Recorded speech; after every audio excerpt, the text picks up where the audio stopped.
అంటే ఈరోజు టాపిక్ ఎందుకు తీసుకున్నానంటే, విశ్లేషకుడి గురించి ఎందుకు తీసుకున్నానంటే, జగన్ అనే ఒక వ్యక్తి ఆయన జైలుకి వెళ్ళిపోతే పవన్కి ఏదో మరి వాళ్ళ పిచ్చి లాజిక్ ఏంటో నాకు అర్థం కాదు, కానీ ఆ తెలివితేటలు నాకు అర్థం కాదు. కానీ మరి అలాంటప్పుడు అదే తెలివితేటలు దాన్నే బేస్ చేసుకుని చంద్రబాబు గారు జైల్లో ఉన్నారు కాబట్టి రైట్ టైంలో పాలిటిక్స్ మనం ఇప్పుడు వెళ్ళిపోదాం, ముఖ్యమంత్రి అయిపోవచ్చు అనుకోవచ్చు కదా.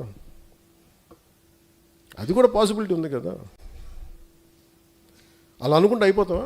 అలా అనుకుంటే జరిగిపోతాయి. ఏమో అన్నీ నువ్వు జరగచ్చు, జరగకపోవచ్చు, but that is not my value based కదా. నా మోరల్ ఫైబర్ వర్క్ అది కాదు, నా మోరల్ ఫ్రేమ్ వర్క్ అయితే అది కాదు.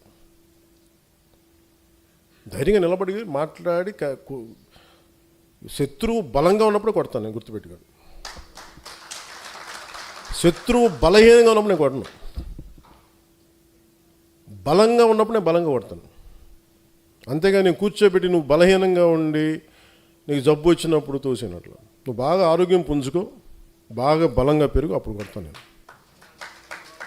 అందుకని మీరు ఇవన్నీ కూర్చోబెట్టి నా దగ్గర వచ్చాయి. అలాగే టీవీ ఛానల్స్ కొన్ని ఉన్నాయి, మీరు 2-3 ఆర్టికల్స్ వేస్తారు, వెంటనే నేను ఈరోజు చెప్తున్నాను, అలాంటి అన్ని టీవీ ఛానల్స్ కానీ కొంతమంది సర్టన్ వెబ్సైట్స్,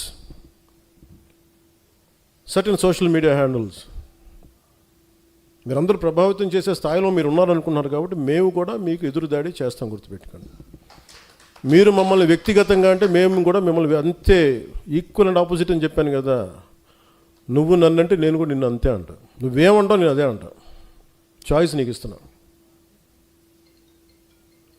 ఎందుకంటే సహనం, మితిమీరిన సహనం చేతకంతనం అయిపోతుంది.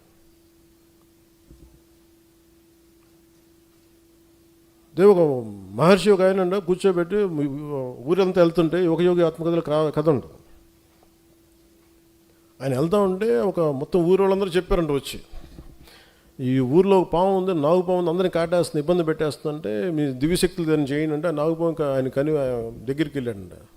నువ్వు అలా కాటేయకు, అది ఇది చేయకంటే సరే అని చెప్పి ఆయన ఒప్పుకుంటే, కొన్ని రోజుల తర్వాత మళ్ళీ అదే ఊరుకుండా వెళ్తే మళ్ళీ ఈసారి నాగుపాము కనిపించిందంట, చిన్న దెబ్బలతో కనిపిస్తుందంట. ఏంటంటే నువ్వే చెప్పావు కదా కాటేయొద్దని, కాటేపు అందరూ నన్ను కొడుతున్నారు అందను. ఆయన అన్నదేనంటే కాటేద్దానని బుసకొట్ట పని చెప్పలేదు కదా. అంటే కనీసం అంటే మనం వదిలేస్తే ఇంత చావు కొట్టేస్తారు. ఉదాహరణకు ఒక టీవీ ఛానల్ హెడ్ ఉంటాడు,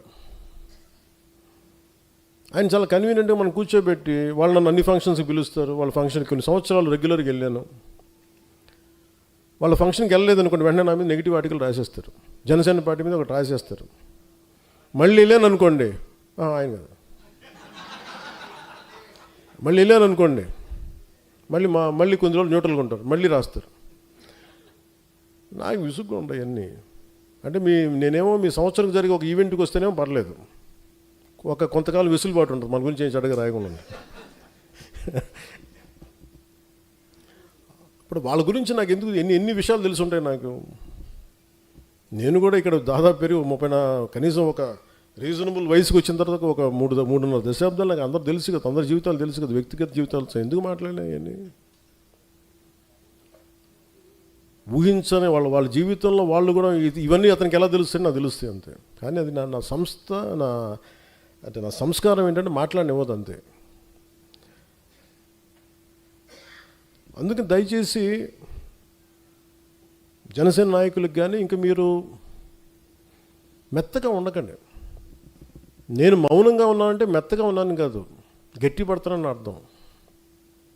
ఒకసారి నేను కామ్గా ఉన్నానంటే నేను సహనంగా ఒక సరైన సమయం కోసం చూస్తానని అర్థం, అంతేగాని బలహీనత కాదు నాకు అది. 2 సంవత్సరాలు కూర్చోబెట్టి ఏం మాట్లాడట్లేదు, మమ్మల్ని గుర్తించట్లేదు, అలయన్స్లో కొన్నిసార్లు ఇబ్బందులు ఉన్నాయి, నువ్వు పట్టించుకోవట్లేదు ప్రతిసారి చెప్తా ఉంటే, నేను బాధ్యతలు అప్పగిస్తే ఎవరన్నా నేను ఒక వ్యక్తిని పెడితే మనోహర్ గారిని పెట్టాను చాలాసార్లు, మనోహర్ గారి మీద 100 మంది కంప్లైంట్లు, హరిప్రసాద్ గారిని పెడితేనేమో ఆయన మీద ఒక కంప్లైంట్లు. ఆయన ఒక పెద్ద ప్రముఖ దినపత్రికలో పనిచేసి రిటైర్డ్ అయిన వ్యక్తి ఆయనకి నాకు ఆయన అవసరం ఉంది కానీ ఆయనకి నా అవసరం లేదు. వాళ్ళందరూ ఇష్టపడి వచ్చారు నాకైతే చేయడానికి. ఇలాంటి వాళ్ళందరినీ కూర్చోబెట్టి మన వాళ్ళే ఇట్లా మాట్లాడుతూ ఉంటే నేనేమనుకున్నానంటే దీనికి ఫర్ ఎగ్జాంపుల్ ఒక పార్టీ నడపాలి అంటే ఒక మిలిటరీ యూనిట్ నడిపినట్టు డిసిప్లిన్ కావాలి.